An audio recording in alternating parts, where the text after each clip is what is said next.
बडवी मंडळी तिकडून आली व नामदेवरांना म्हणाली, हे नाम्या, मंदिरामध्ये कीर्तन करू नको, तू मंदिराच्या पाठीमागे जाऊन कीर्तन कर. तेव्हा नामदेव महाराजांनी त्यांची आज्ञा पालन केली व ते मंदिराच्या पाठीमागे गेले व कीर्तन करू लागले. पण भगवान परमेश्वराला हे सहन झालं नाही.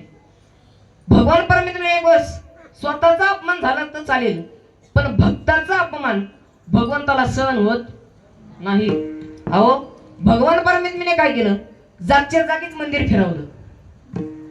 तेव्हा ब्राह्मण मंडळी मंदिराच्या पाठीमागे आणि नामदेवराय मंदिरामध्ये.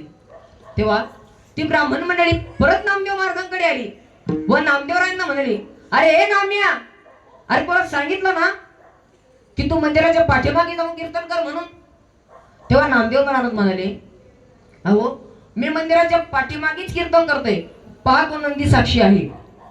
तेव्हा त्या ब्राह्मण मंडळींनी त्या नंदीकडे बघितलं आणि नंदीचं तोंड एका बाजूला आणि मंदिराचं तोंड एका बाजूला. बघा मग, अहो, तेव्हा त्या ब्राह्मण मंडळींचा गर्वहरण झाला की अरे, या माणसाचा अधिकार साधा सुद्धा नाही, चला आपण त्यांना क्षमा मागू.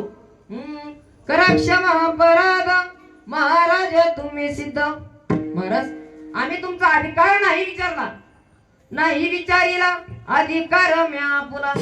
अहो, एवढी ताकद होती माझ्या